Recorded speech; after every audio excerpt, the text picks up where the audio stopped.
As you probably know, both Jasmine Crockett and Sunny Hostin made my local lawyers playlist.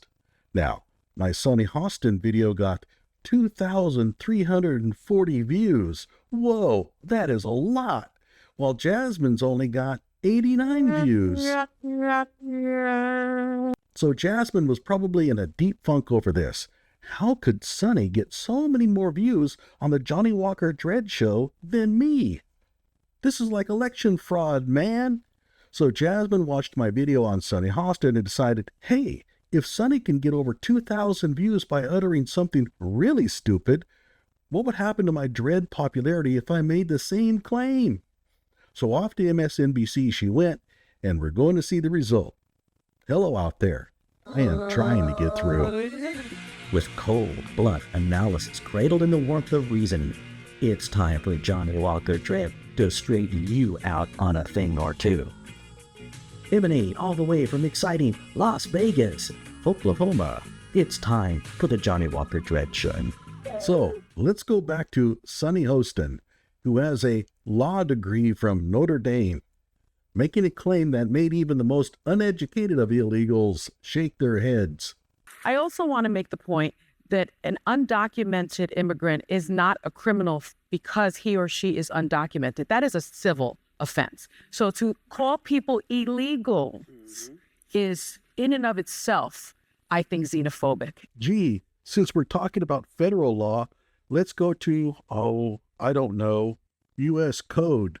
USC 1325, improper entry by an alien. Part A, improper time or place.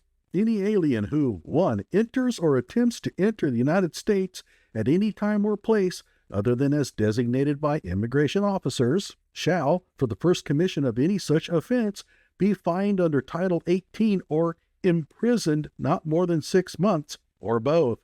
Gee, imprisoned. I wonder if this means that Part A refers to criminal penalties. It mentions incarceration. We call that a clue. Now, let's shift over to MSNBC and hear what Jasmine has to say.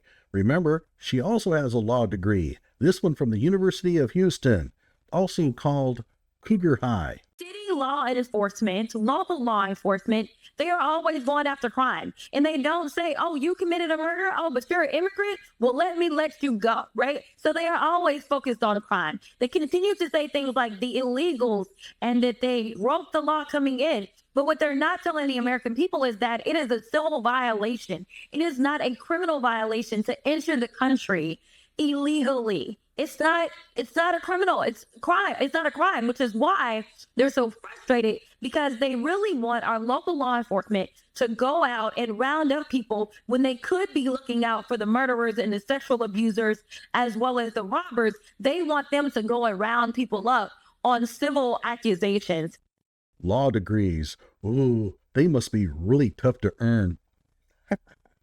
I know a lot of you are lawyers out there, but it's not my fault. Your profession gave those two law degrees. Don't shoot the messenger. The fact that both of them are mouthing the same nonsense indicates that this is orchestrated. The "they're not breaking any laws" argument appears to have become a new Democrat talking point. Of course, the issue concerning local law enforcement rounding up people for entering the country illegally has to do with jurisdiction. The feds don't have it over local crimes. Local law enforcement doesn't have it over federal crimes. And while I could try and explain jurisdiction to them, I don't think it would stick. So if you ever need legal counsel, I suggest going down to Jasmine Crockett's office.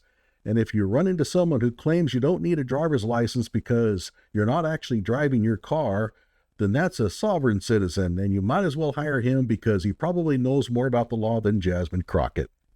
Some have been touting Jasmine as a future presidential candidate. It's hard to imagine her as president, but this claim of hers would all but end any chance of it. Not only does she come off as butt ignorant of basic law, but she also comes off as pro-open borders. And by the way, I hope you noticed that she has a picture of herself behind her during the interview. That's called narcissism. Like my video and subscribe to my channel.